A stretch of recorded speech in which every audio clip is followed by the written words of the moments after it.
Labas vakaras visiems.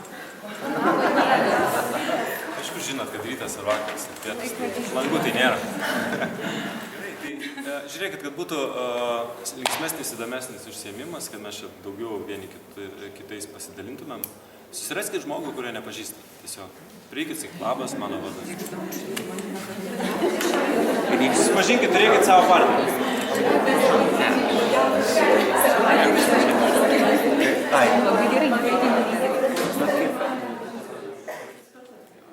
Gerai, tai žiūrėkit, sustokit po 6 poras į vieną krūvą. Na ir pusė, čia maždaug tiek ir gaunasi. Gerai, tai dabar 2 ratai, ateikit va čia. Jūs ratas taip arčiau, čia, tai galim pasitikti biškį pėdės. Ir dabar išsirinkit porose, kuris bus viduje, kuris bus išorėje. Porose, nuspręskit. Kuris bus vidinis žmogus, kuris išorinis. Nesvarbu, neklauskit kodėl viskas. Vidiniai žmonės sudaro vidinį ratelį, o išoriniai išorinį. Ratas rate turi būti. Vidiniai žmonės sustoja nugarą. Priešais išorinį. O išoriniai žmonės sustoja priešais savo kojų. Gerai, valio. Dabar užduotis yra tokia. Vidinis ratas turi užduoti stovėti, tylėti ir klausytis, replikuoti, atsakyti, neturi teisės nei vieno žodžio. Išorinis ratas, tuo tarpu, sako vidiniam ratui komplimentus. Ne, dar nepradėsiu. Aš pasakysiu, laukit dėmesio. Aš pasakysiu, kada pradeda ir kai aš suplosiu ir pasakysiu, sukamės. Išorinis ratas į dešinę pusę pasisuka per vieną žmogų, kaip paėmė, ne kaip toks vat varžtas, trukt pasisuka, ne? Aišku?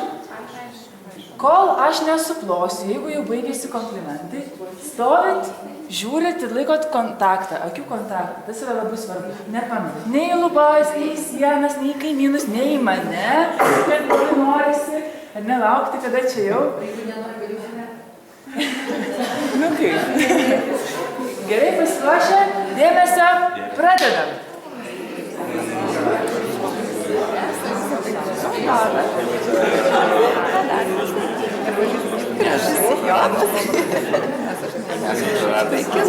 Ir sukame. Dešinę per vieną žmogų. Kristina, jūs esate labai gražiai jauna mergaitė. Gera energija šiandien. Akimis. Nelupome, bet akimis galbūt netgi dažnai suderintas galvas. Iššypsite, labai natūraliai. Negalima sakyti ačiū. Labai gražus laikas. Ir sukame. Šiaip maloni veidai išraiška. Jis labai gražiai pritaikytas šalis. Simpatiška. Šipaičias tamsoje.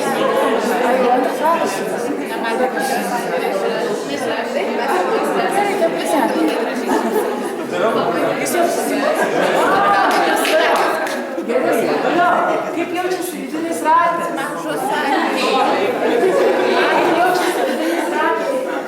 Gerai?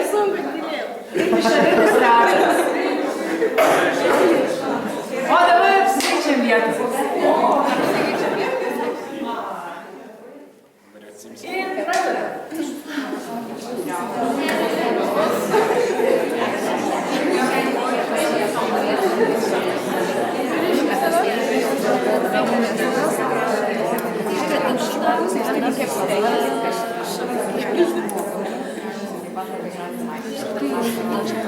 Gal dirbate su mokiniais kažkokį darbą? Ne.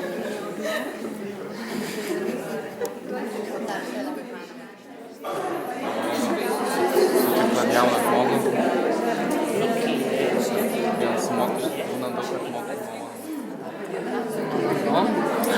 Labai atrodot gero žvilgsnio, kaip ramus ir pas jūs galima atrasti tokią pasakodą, nusiraminimą. Turite apkabinti bent 7 žmonės ir palinkėti geros dienos ir dar ten komplimentą pasakyti.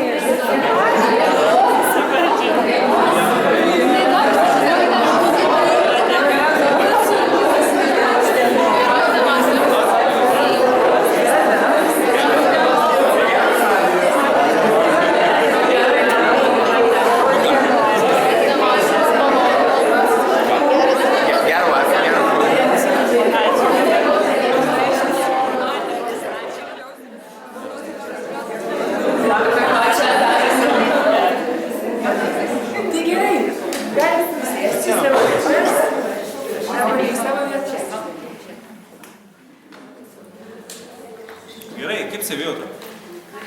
Nelietuviška, ne? Nepažįstamėm žmonėms. Ar lietuviai tokie jau žmonės, kurie negali turėti puikios... Mes esame užmiršę. Ne, tai gal jūs besi.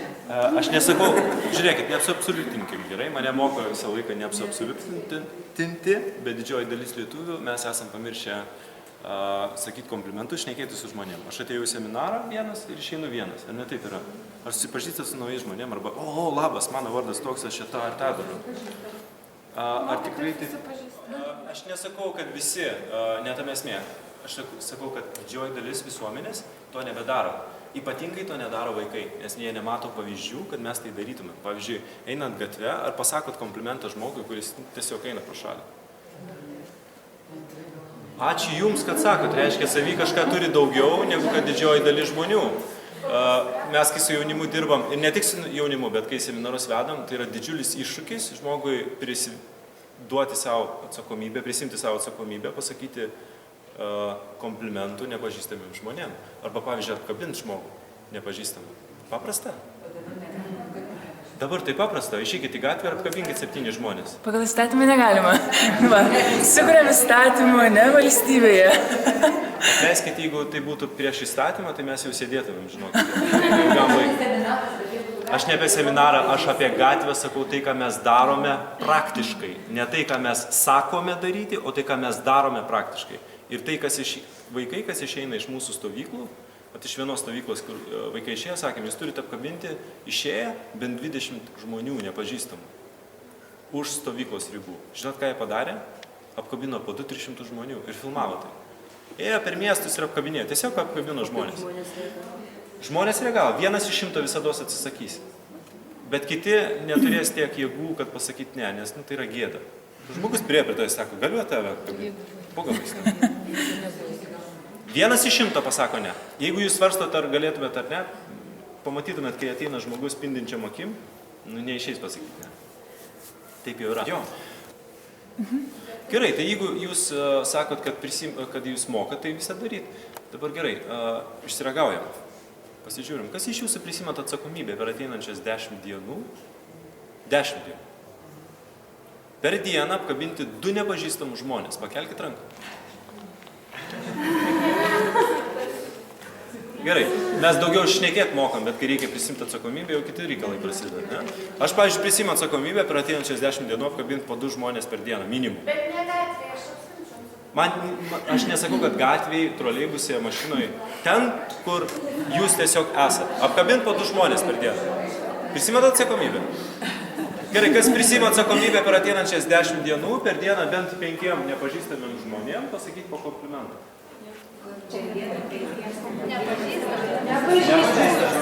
Ne apie savus, ne apie draugus. Šitaip nebūna. Pusiau nešių nebūna. Būna arba nešia, arba ne. Gerai, tai žiūrėkit, kai šnekam, kad mes tai mokam daryti, bet kai prieina prie tos sekundės, kai reikia prisimti atsakomybę, kažkaip taip reikalai pasikeičia, ne? Mokėti ir galėti, tai yra 2 skirtingi dalykai. Tai jūs darykit. Ne. Nustokit mokėti. Nustokit mokėti ir mokyti. Gerai, galim judėti toliau? Ačiū. Dabar klausimas yra, kas iš jūsų va, taip ne visai patogiai jautėtės, kai reikėjo priimti komplimentą, nesakant nei žodžio? Taip. Keista. Noriu sakyti, ne, ką jūs. Arba ačiū.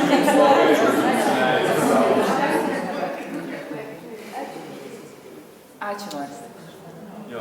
Norisi bent kažką sakyti, jo? Sureaguoti žmogus daug. O jautėt, vat, kaip ten širdis vyko, vat, kažkas vyko, ne, kai tie komplimentai, tas keitimasis. Taip. Aš labai jaučiuosi blogai priimdama komplimentus ir nieko negalėdama sakyti. Beprotiškai aš radau tokią išeitį, nors žmogui linktelti gale galvą. Nes aš tada jau pradėjau prakaituoti rankos ir nugaros va šitaip ir nebežinau, ką daryti, kadangi nesijaučiau gerai, kai žmogus kažką sako ir jam nieko neatsakyti. Man sakyti komplimentus kitiems žmonėms nesudarė jokių problemų. Jeigu reikėtų pusę valandos, sakyčiau, rašiau ką pasakyti, bet pačiai ir nieko nesakyti, beprotiškus. Man buvo. Žiūrėkit, kuo mes tikim ir kuo mes einam visados. Tai stebuklai vyksta tik tai tada, kai žmogus išlipa iš savo komforto zonos. jeigu jūs esat savo pažinimo rate, kurį turit, arba savo pažinimo kvadrate, ten sprendimų nėra. Ten yra įpročiai, įgūdžiai ir visi kiti Ir patogumas, ne, kad aš žinau, kaip bus, žinau, kaip buvo, žinau, kaip bus. Išlipi iš komforto zonos, tada tampi visiškai nuogas ir nebežinai, ką daryti. Nes tavo smegenys jau sako, nežinau, čia koks kelias ir ką čia dabar reikia daryti. Ir staiga reikia kažką kapoti naujas vietas, išsikapoti naujus kirtimus tuose miškuose, kurie yra nepažinti. Tada atsiranda labai didžiulis noras mokytis, pažinti, žiūrėti, džiaugtis ir taip toliau. Nes ten, kur yra patogu, ir džiaugsmo yra nebedaug.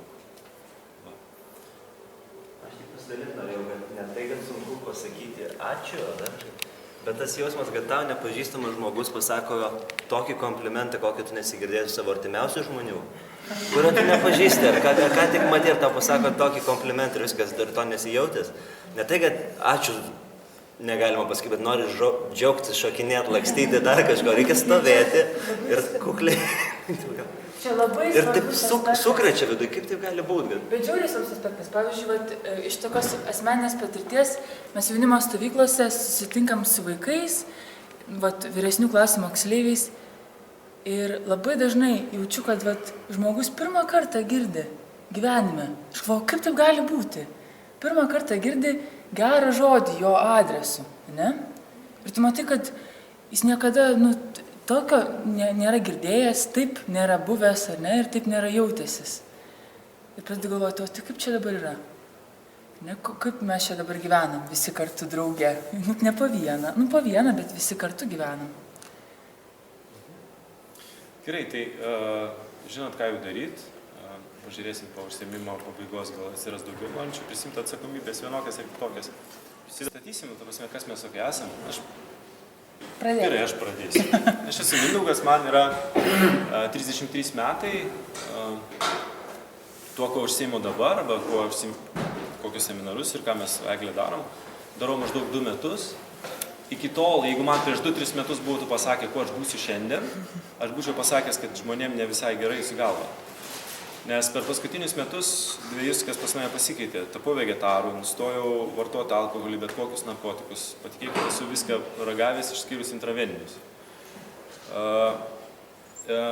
Nustojau meluoti savo artimiausiam žmonėm. Pradėjau sakyti tik tiesą, nes suvokiu, kad tiesoje yra daugiau dalykų, kad ir kaip skaudėtų. Išmokau sakyti žodį ne. Laiku, tada, kada to reikia. Išmokau, pakeičiu savo žodyną. Pas mane nebėra nei vieno keiksmažodžio. Labai daug dalykų pasikeitė, nes pradėjau ir dvasiniais dalykais domėtis, pradėjau domėtis, kas yra joga, kas yra cigūnas, kas yra reiki, kas yra sektos, taip vadinamos, į ką jos eina, su ko jos valgomos, kas yra religija, iš ko jinai susideda ir taip toliau. Nes kai buvo 18 metų, labai norėjau būti kunigu.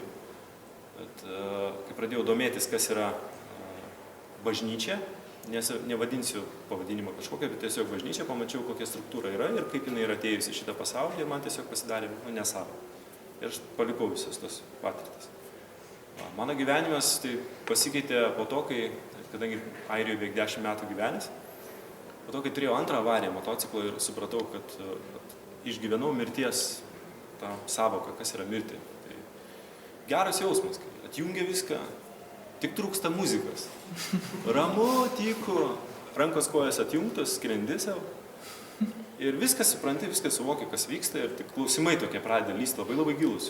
Ar aš padariau tai, ką aš turėjau padaryti šitam pasauliu, ar aš išeinu kaip vartotojas.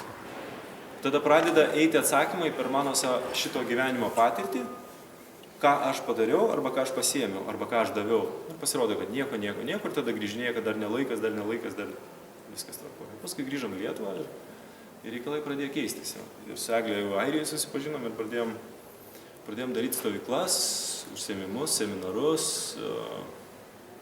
Visą tai, ko nedarėme anksčiau ir visą tai, kas buvo labai nepatogu anksčiau, o dabar labai gerai. Nes labai gera dalintis tuo, per kokią patirtį mes patys pereinam. Ne per tai, kas yra parašyta knygose. Ateini ir parodai ten, žiūrėk, čia taip reikėtų daryti gyvenime, o pats to netaikai. Išsiragaujant savęs ir tada daliniesi su kitais žmonėmis. Tik po to, kai išsiragauji ir matai, kad tai yra veiksminga, daliniesi su kitais. Tai mes taip ir darom. Dabar tu sakyk. Gerai. Aš esu Eglė, Man 25 metai. Studijavau mokslus apie žmogų, nes buvo vis tik labai įdomu. Ir viena mano pusė yra apie žmogų, psichologiją ir su žmonėma, kita yra muzika, nes aš taip pat ir kuriu muziką. Ir eksperimentuoju, eksperimentinę elektroniką groju ir panašiai.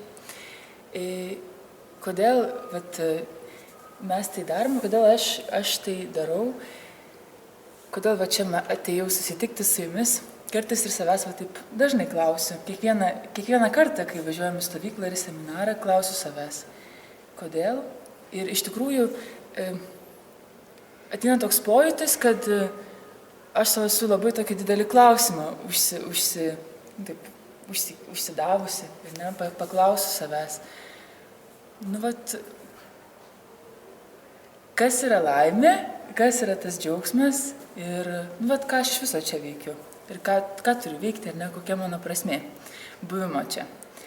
Ir visos stovyklos su jaunimu, ar su suaugusiais vaikais, man yra didžiulis patyrimas ir visi susitikimai ir šiandien. Čia yra viena iš tų pamokų, kai aš irgi mokausi ir irgi ieškau.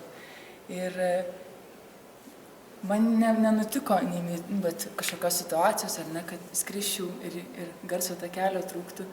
Bet jaučiu, kad einu džiaugsmo link, tokio kasdienio džiaugsmo link ir laimės link. Ir šiandien mūsų tema yra, kaip padėti užaugti vaiko svajonį, ar ne? Ir prieš 2 dienas mes turėjom šį seminarą Pažadink savo vidinį žmogų vorą. Tai aš, man atrodo, savo tą vidinį žmogų vorą kiekvieną dieną vis žadinu ir sakau, einam džiaugtis, einam žaisti, einam. O kaip tai daryti? Ar eiti į universitetą, ar eiti dirbti kokį nors darbą, ar eiti padėti kažkam, ar kurti kažką. Čia kiekvienas mes turim savo priėjimą, ir savo būdus. Tai aš ieškau to savojo būdo ir gražiausia yra, kai suvokiu, kad žmonėm patirti džiaugsmą ir tokį santykį tikrą, nesumeluotą, reikia sukurti aplinkybės. Nes retas, kuris žmogus savo kasdieniam gyvenime turi žmonės, kurie paklausia jo, o kaip tu tikrai gyveni? O apie ką tu svajoji, ar ne? Apie ką tu svajoji? Neprimetant, aš galvoju, kad tu turėtum daryti tą ir tą, ne? Arba tu turėtum svajoti per tą ir tą. Tai ar turi tokių žmonių aplink save, kurie klausia jūsų? Ne? Turit, rodo pirštu, kas klausia. Apie ką tu svajoji? Kokia tavo svajonė? Ir ne gyvenime. Aš irgi turėjau, anksčiau mano tėveliai klausdavo manęs to. Dabar Mindaugas kiekvieną savaitę kelis kartus to paklausė. Anksčiau paklausdavo dažniau, dabar kažkaip rečiau, gal jau aiškiau pasidarė. Tai taip. O kalbant apie svajonės, vienas iš labai svarbių dalykų, ką nemokom, ko dalinamės su paaugliais, su suaugusiais, tai svajonės. Norint padėti jauno žmogaus svajonė užaugti, žinot, ką reikia daryti? Turėti savo svajonę. Ir parodyti vaikui, parodyti pavyzdžių, kad aš turiu savo svajonę ir einu su savo svajonė per savo gyvenimą. Aš esu tau pavyzdys, ne tas, kuris tau atėjau ir pamokysiu, tu čia dabar mokėkis, gyvenk gerai, ras gerą darbą ir taip toliau. Vaikai mato, žiūri suaugusius ir mato, kad jis nei su savo svajonė, nei jis tą darbą myli, nei savyje ten gyvena ir taip toliau. Galvoju, palauk, aš nenoriu toks būti. O mes jam sakom, tu būk laimingas, kaip aš, pasižiūrėk, pinigų uždirbau, namo parnešu valgyti ir taip toliau. O jis žiūri ir sako, ne. Kadangi jam pinigai kol kas neegzistuoja, ypatingai paaugliam. Žinot, kam nėra niekados jokių ekonominių krizių? Paaugliam. Jiem visada trūksta pinigų. Jiem niekada nėra gana. Taip yra. Jie suvokia, kad jie neuždirba ir jiems savokos pinigai neegzistuoja. O mes jau sakom, tu čia turi gyventi ir daryti, kad uždirbtum tuos pinigus. O jis sako, palauk, aš turiu tų pinigų, man visų vis tiek visada trūksta. O man įdomu, kur tavo laimė ir taip toliau. Ko mes dažnai užmirštam savęs paklausti visų pirma, kas aš esu, kokia mano gyvenimo paskirtis. Vienas iš esminių klausimų yra, kas aš esu. Esat uždavę savo tokį klausimą? Kas turi tą atsakymą? Parodyti. Pakelkit ranką, kas turi tą atsakymą, kas aš esu. Iki galo, kas yra atsakymą. Atsakymą parodyti nereikia, pakelkit. Žinot, kame grožis, kai tu atsakai į klausimą, kas aš esu, jis netelpa į žodžius. Kitam žmogui, jeigu reikės paaiškinti, kas aš esu, nepavyks. O kad suvelt dar labiau tą įgilinti klausimą, man parodykit, kur jūs esate dabar. Ranka pirštu parodykit. Kurioje vietoje jūs esate? Kiekvienas savo. Kur jūs esate? Kur? Čia, vat, rodo, kas dar, Kur? Kur jūs esate? Parodykit. Nėra. Čia. Gerai. Dažnai žmogus netgi viduje iš jūsų didžioji dalis nenorit rodyti, bet vis tiek surasit kažką, sakysit, čia, arba čia, arba čia. Bet vis tiek viskas susiveda į kūną. Jo? Tada klausimas yra, kam priklauso jūsų kūnas? O kas tas aš? Kuris prasideda, kuris baigėsi? Prasideda čia, baigėsi čia. Kur? Labai sunku neatsakyti. Net beveik neįmanoma kažkaip. Čia yra smegenys arba kaukolė. O kam jį priklauso? O kas tas aš? Vat kai užduodat savo taip klausimą, jūs anksčiau ir vėliau atrasit į atsakymą, bet reikės kapstytis į save. Lygiai tas pats su svajonėm. Kai pasakom vaikai, ar tu turi svajonę, ar žinai, ką nori veikti gyvenime? Nežinau. O jūs žinot, ką nori šakės, jeigu nežinai, ko nori, tai labai blogai. O jūs žinot, ką nori veikti? Ar jūs veikiat tai, ką jūs norite veikti? Įsivaizduokit, kad tai yra paskutinė jūsų gyvenimo diena. Kažkas paskambino ir pasakė, viskas, turi 24 valandas, daugiau neturit.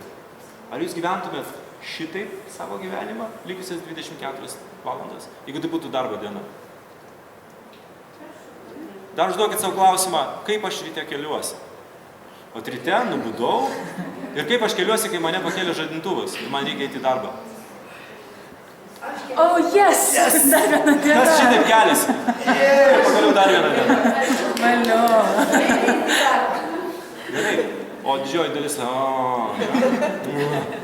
įsivaizduokit, per savaitę išmeta maždaug 3 dienas, kurių mes nenorėtume gyventi, nes jau gyvename. Bent jau 3 dienas. Tai paskaičiuokim, kiek per metus gaunasi. Trečdalis. Per 10 metų, 3 metai. Per 50 metų. Baisu. Kiek? 15 metų. Įsivaizduokit, jeigu aš mirštu kokį 70 metų, aš 20 metų norėjau negyventi iš jų. Turėsime, mirštu 50 realiai. Nes jeigu jūs save nutikėt ryte, pavyzdžiui, kelintis, ir vėl ta diena. Viską, ką jūs matysit savo aplinkoje per ateinančias 10-15 minučių, viskas jūs erzins. Oi, vėl čia, oi, ir vėl tas kažko nepadarė ir taip toliau. Labai daug dalykų atsitinka. Bet čia, toliau, dabar apie svajonės. Norint, kad užaugtų kitų svajonės, reikia užauginti savo. Klausimas, kas iš jūsų prisimeta atsakomybę per ateinančias lygiai 5 paras susirašyti 100 svajonių? Pakelkit ranką. 100 svajonių. Per ateinančias 5 paras susirašyti lygiai 100 svajonių. Jeigu jūs negalite prisimti savo tokios atsakomybės, jūs negalėsit padėti kitiems susivokti, kame svajonė gyvena. Sutinku, kad ties 27 striksit. Taip vyksta visiems. Bet jūs striksit ties 27 tą pačią sekundę, jeigu jūs atsisėsit namie, prie savo įprasto stalo, prie savo įprastoje aplinkoje, ir iš ties 27 svajonę nusivilsit. Ir sakysit, nesąmonė. Skirkit savo 4 valandas ir išeikit į lauką. Pasimkit popieriaus lapą. Ir eikit, kur akis veda. Tiesiog jokio skirtumo, tiesiog eikit. Ir kuo toliau nuo žmonių, kad nereikėtų, žiūrėk, kaip išsipuščiusi čia pirmadienį. Kad nemaišytų žmonės aplinkiniai. Kad jūs būtumėt savastie. Ir per 4 valandas pamatysit, surasit 100 svajonių ir kas įdomiausia, atrasit tai, ko jūs svajojot, apie ką jūs norėjot, kas jūs esate vaikystėje. Ir tam tikri dalykai išlis, ko jūs nedarot šiandien. Ir kurioje vietoje jūs save apgaudinėjate. Arba ne.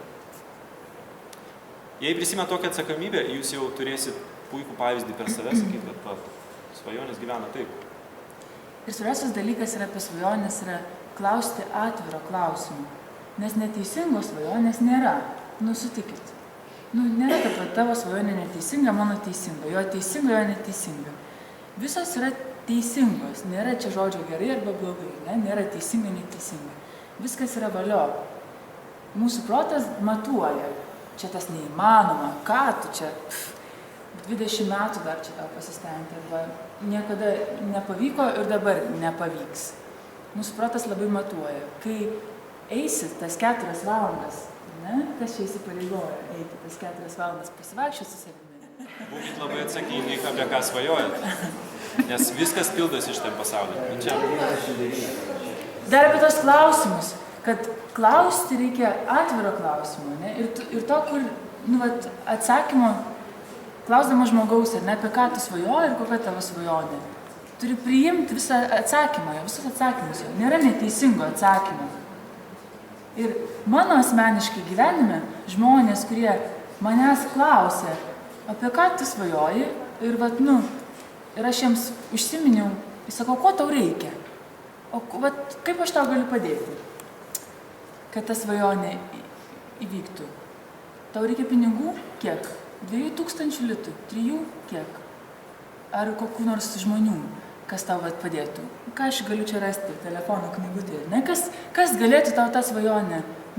Ir aš jaučiu, kad aš tą akimirką sėdžiu ir nelabai suprantu, kas vyksta. Tas žmogus yra pasiruošęs, nu, vat, man padėti. Ką jis turi? Nu, vat, jis turi 2000 litų kišeniai ar telefono knygutėje adresinę kokį žmogų. Ir jis pasiruošęs yra man, nu, tikrai visą savo širdim, nesvarbu, čia įmanoma, neįmanoma, jis to nematuoja. Bet jis man nori padėti. Ir, nu, vat, jam atrodo tai svarbu. Ir tai, kaip veikia stipriai, kaip vulkanas veikia.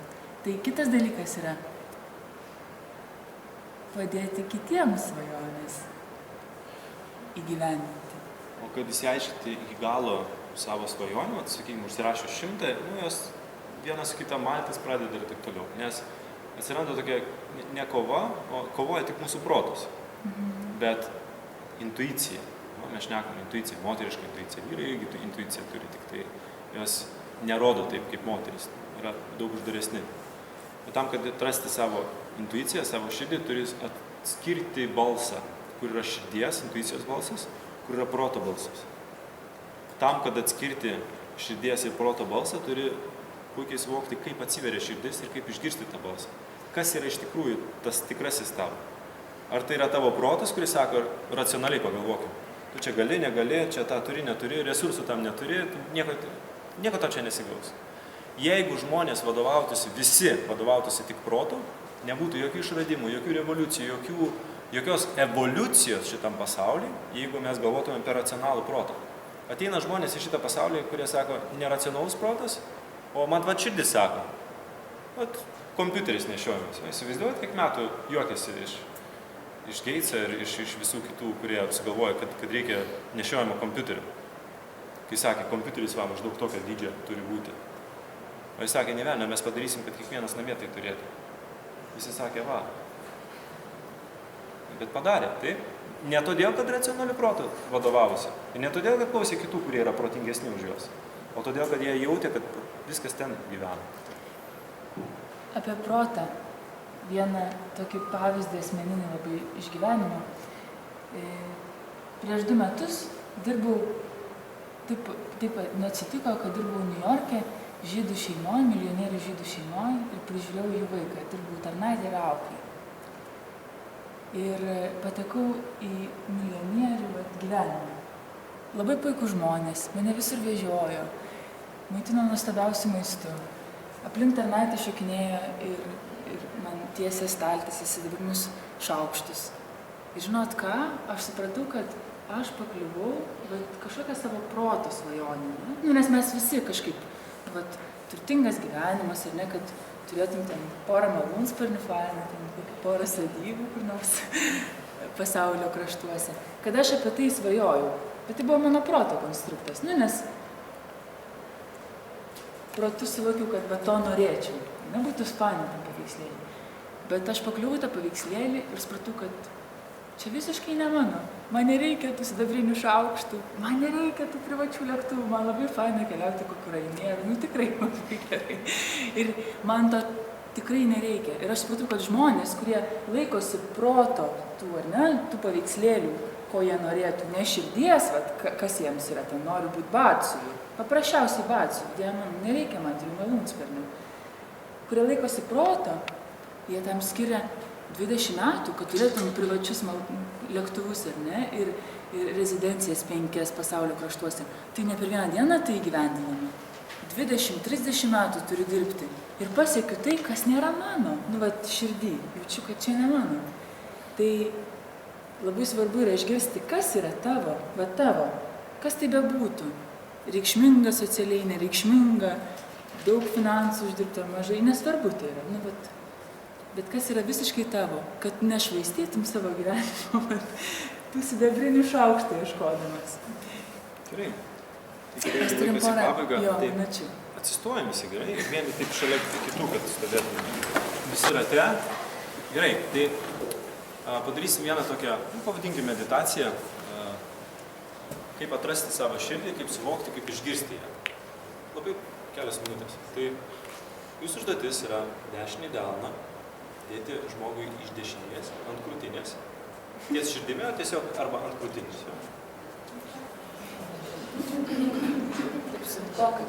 Atsistokit taip, kad galėtumėt, kad jaustumėt, kad jūsų delnas yra kitam žmogui ant krūtinės. Arba ties širdimi. Jūs tad nepatogiai. Atsistokit taip, kad būtų patogu. Prasistumdykit.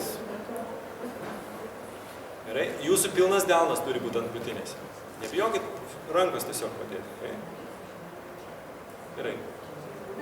Ir savo kairę ranką prispaudė tą ranką, kuri yra jums ant širdies. Ir nebijokit, prispauskit nuoširdžiai, kaip savo ranką spausti.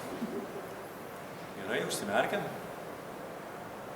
Užsimerkiam. Per nosį giliai įkvepiam. Ir per nosį paleidžiam.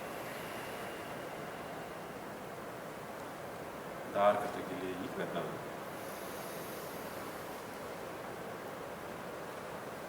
Ir per nosį paleidžiam. Dar.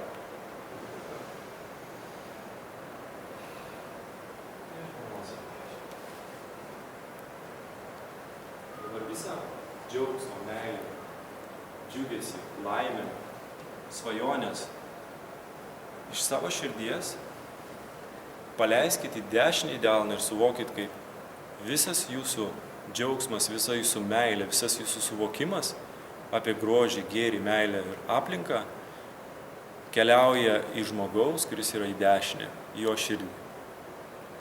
Ir priimkit viską, kas ateina jums iš žmogaus, kuris yra kairėje ir uždėjęs ant jūsų krūtinės, ties jūsų širdimi, delną. Sušildykit savo širdį ir suvokit, kaip šildot kito žmogaus širdį. Suvokit, kaip jūsų širdis šyla todėl, kad jūsų kaimynas dalinasi tuo, ką jis turi. Galit nešti vaizdiniais, matyti, nu, bet kas kyla. Priimkit viską, kas ateina iš jūsų širdį ir paleiskit viską per jūsų dešinį delną. Ir jauskit, kaip šyla širdis. Ir mintyse padėkokit tiems, kurie dalinasi su jumis. Padėkokit savo. Mintyse pasakykit savo, kad myliu save tokį, koks esu. Priimu save tokį, koks esu. Atleidžiu savo už tai, ką esu padaręs. Ir džiaugiuosi savimi toks, koks esu. Giliai per nosį įkvepiam. Ir paleidžiam per nosį. Dar kartą įkvepiam. Ir paleidžiam. Savo ritmu atsimerkiam ir apkabinam žmogų iš dešinės, iš kairės. Padėkojame kitiem.